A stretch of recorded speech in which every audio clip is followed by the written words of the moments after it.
What's up, everybody? Welcome to another World Cup preview here on Touchline Talk. Today, we're talking about the reigning World Cup champions. Before we jump into that, though, real quick, just want to say be sure to hit that subscribe button right here on YouTube so you get the rest of these World Cup previews and the rest of my content as it comes out in the lead up to Qatar. And you can also find all of the written stuff, including written World Cup previews, on Substack, touchlinetalk.substack.com. It is also slowly moving over to Medium as well, so you can find some of it there. Like I said, reigning World Cup champions today, it is about France.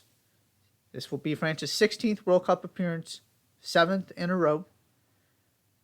Best finish, world champions, both in 1998 and, of course, 2018. Qualifying, not perfect, but also not too difficult. France, 5 wins, 3 draws, so they finished undefeated and win a group that included Bosnia and Herzegovina, Finland, Kazakhstan, and Ukraine. You expect France to take care of business. By and large, that's what they did to book their spot in Qatar. Key players or players to watch, there are so many to choose from on this team. But the first guy I'm going to highlight is one of the more interesting storylines with this team heading into the tournament, that is Karim Benzema. Karim Benzema played for France on October 8th, 2015.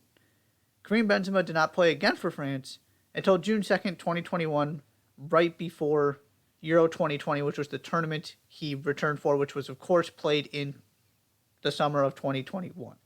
So we're talking about basically 5.5 years where Karim Benzema was not called into the French national team because of his alleged role in the high-profile scandal involving former French international Mathieu Valbuena. I'm not going to get into all of it. You can go find the details if you would like. Karim Benzema was accused of blackmailing as part of that. Currently going through a legal process. There's a lot there. It's an entirely different story that is not at this point pertaining to France and the 2022 World Cup, so I'm not going to get into it. Feel free to go do research if you're not familiar with this, but Didier Deschamps, French national team coach, basically exiled Karim Benzema and froze him out of the national team picture for half a decade.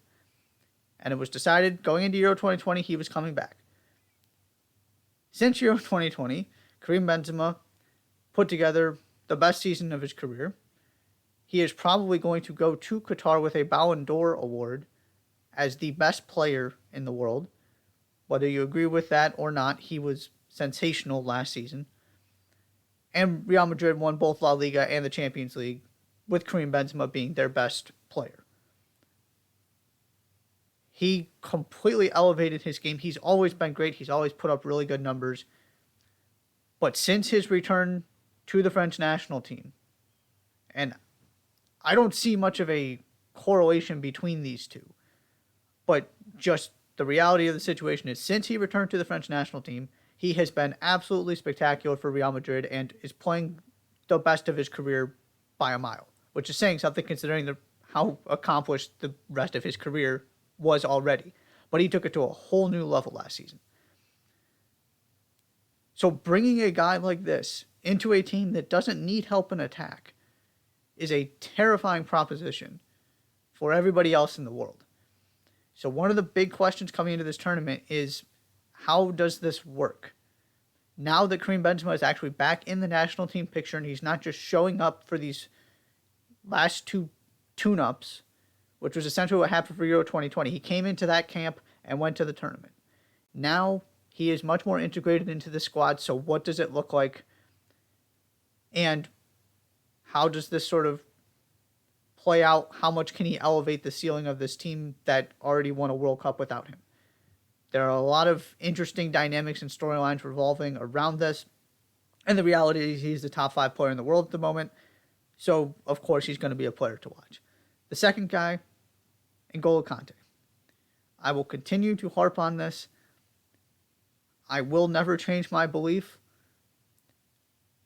Since N'Golo Kante arrived at Leicester City and joined the Premier League, He has been the best defensive midfielder in the world,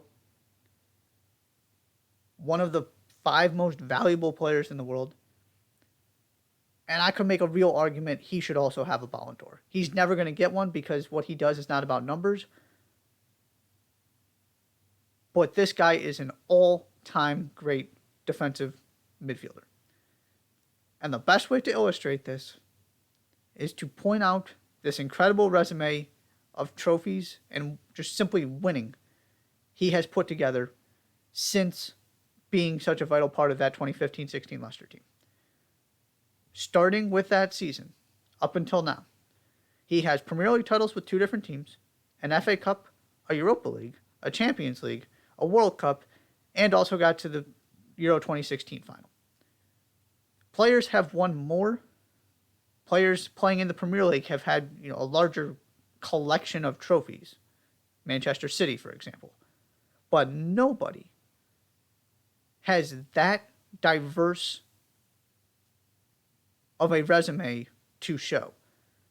And it is not an accident that the guy that's, won Premier League titles at 2 different teams, he's won a Champions League,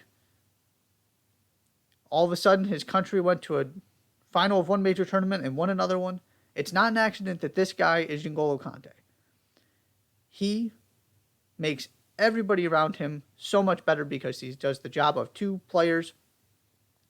He is not quite at the same level he was in sort of that 2016 to 2018 range when,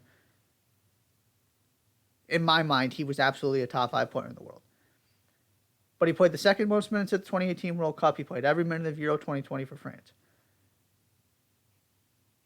The other part of his value is what he allows Paul Pogba to do.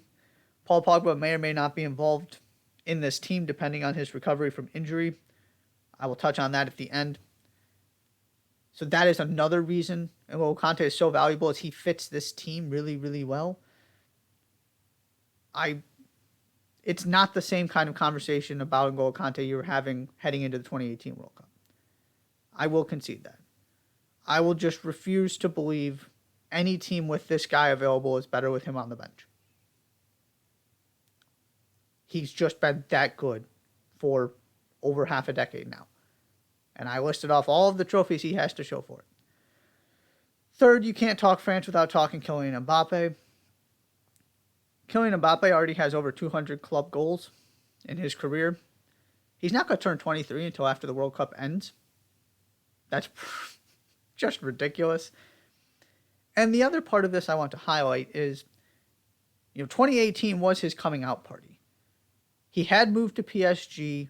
He had already made a name for himself at Monaco. It's not like he was an unknown quantity who showed up without anybody knowing who he was on that loaded France team.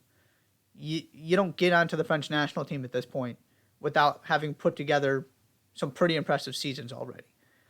But from an international standpoint, he was just sort of starting to get that global recognition and the sort of everybody coming to realize this guy isn't just a promising young player. This guy is world class now. So 2018, that World Cup was really sort of the turning point for him. And then, of course, in the 4 years since, he's turned into a global superstar. He's the highest paid player in the world at this point with his new contract. And you can make a case he is the best player in the world. So it's a very different sort of pressure and spotlight and expectation and kind of narrative surrounding Mbappe heading into World Cup number 2. World Cup number 1, he was still introducing himself on the international stage. People weren't looking at him as, the best player on the French team. He was able to fly under the radar a little bit. Yeah, that's not happening this time. And it certainly wasn't happening at Euro 2020. And he really, really struggled. I am more than willing to write that off to just he had a bad tournament. It happens. But again, it adds some intrigue and some questions heading into Qatar. Does that happen again? Because he is the face of this French team now. Even with Karim Benzema in the picture, this is his team. And they are not going to get back to a World Cup final if he has another poor tournament and can't really make much of an impact. He's got to show up. And of course, now every tournament is going to be some sort of indictment or confirmation on some sort of narrative surrounding his career, right? He's to that point. Just like a Messi or a Ronaldo, where, okay, he does have the World Cup, and nobody can take that away from him, but does he struggle to show up at major tournaments? Or is he all of a sudden the guy that's going to lead France to 3 or 4 major titles by the time he's done? We're talking about legacy at this point with him. Again, he is 22 years old, and we are talking about what every single one of these major tournaments means for his legacy. He is that special. He is that talented. So, of course, Kylian Mbappe is a player to watch for this French team. Breakout star is always difficult when, for my definition and what I'm trying to get out of this part of my preview, nobody fits the description on this team. It was the same problem I had with England. But I went with Aurelien Tchouameni. Because Aurelien Tchouameni had a total of 90 Ligue 1 starts before he moved to Real Madrid. He did not play for the full French national team until after Euro 2020. So this is his first cycle as a regular member of this team. And the other guy I want to throw out here is William Saliba. William Saliba has been fantastic for Arsenal so far. He's gotten himself into the French national team picture. That was the other thought in terms of a potential breakout star. The problem is, Saliba is a lockdown starter for the team that, as I'm recording this, is winning the Premier League. And Tchouameni is a regular starter for, the reigning European champions. So it's not like these are up-and-coming, young, promising players. They are here now and performing very well for the highest profile clubs in the world. But of the guys that I feel incredibly confident are going to make this team, Tchouameni is the one I'm looking at to have the biggest impact on this tournament and kind of be in the best position to really be a key part of this team. There are a lot of options at center back. Saliba could very well make this team. We're going to have to see what Didier Deschamps decides. But Tchouameni is a regular starter in that midfield. And so, even though he's playing for Real Madrid, this is still all kind of new on the global stage. Not all that dissimilar from where Kylian Mbappe found himself in 2018. Now, I'm not saying Tchouameni is the second coming of Mbappe, but kind of this idea of who he is. He's performing in the Champions League. He's performing for Real Madrid.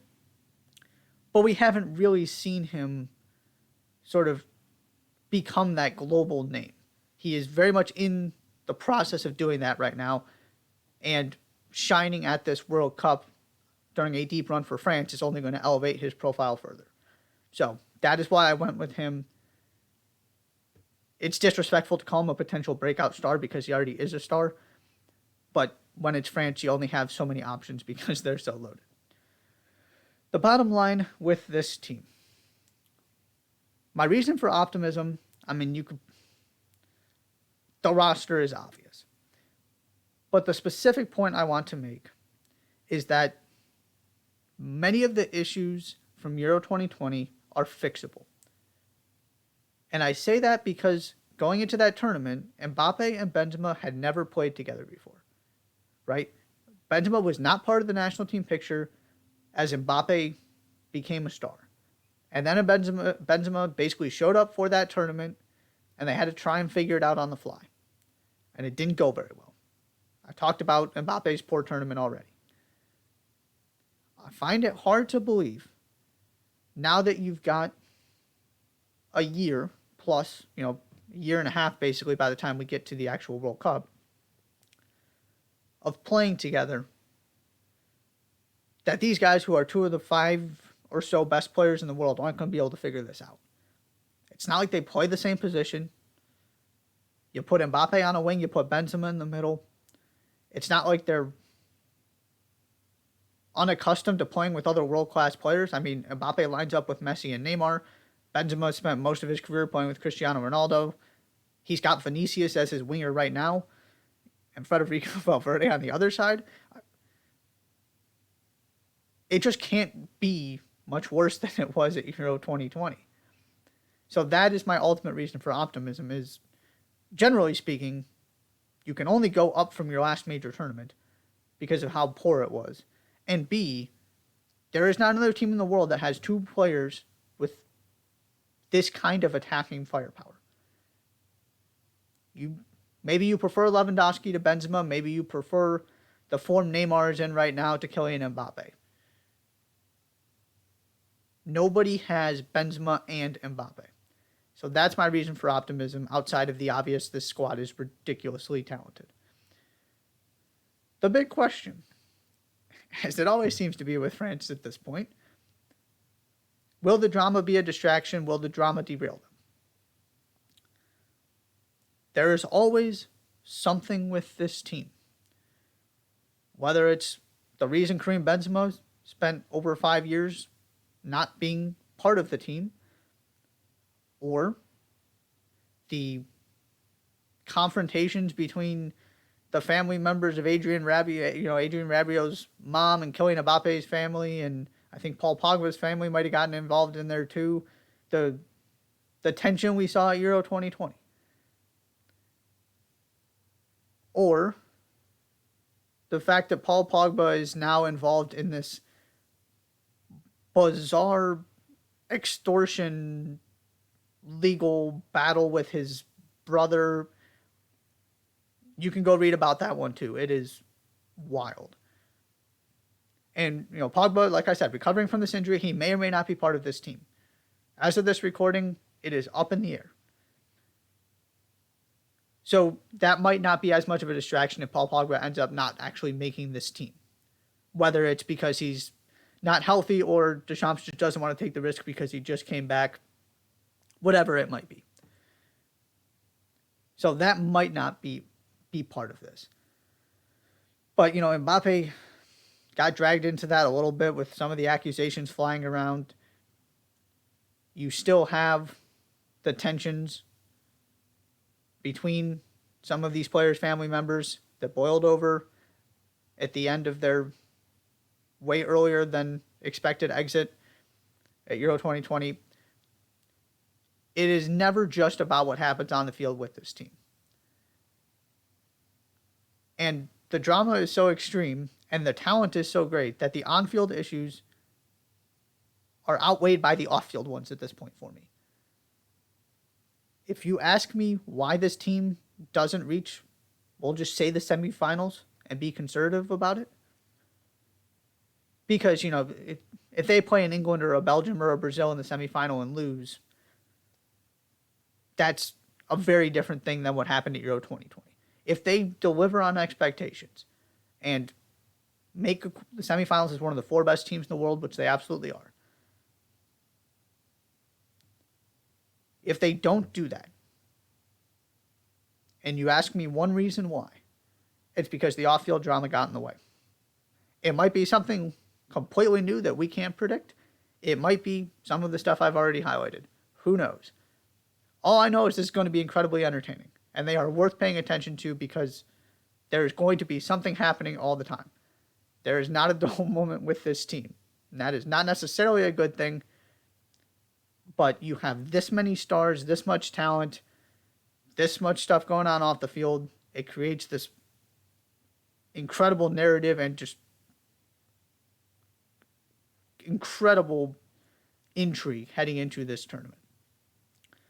The final thing I will say, this is a better team on paper than the one that won the 2018 World Cup, and I don't think it's particularly close. I could argue you're in a better position at the center back spot. You have Karim Benzema. Mbappe is a much better player than he was 4 years ago. You've got some other options in midfield now. The only downgrade you have is that N'Golo Kante, as I mentioned before, is not the same player he once was. But that is more than made up for by the arrival of Karim Benzema into this team. On paper, in my mind, they are the best team in the world. They are also a team that if you ask me one of these finalists or one of these, the favorites heading in, exits in the round of 16, my first pick is probably going to be France. It seems like it's one extreme or the other. It's winning the whole thing or getting awfully close, or it's exiting in a rather embarrassing fashion the way they did at their last major tournament. It's not a lot of, well, they did pretty well, maybe they underachieved a little bit. It's they dramatically underachieved, or they showed exactly how talented they are. And we've got one of each so far with kind of this group of players. We'll see what happens in round 3. That is the France preview. Thanks so much for tuning in. Like I said before, to be sure to hit that subscribe button. I'll see you next time.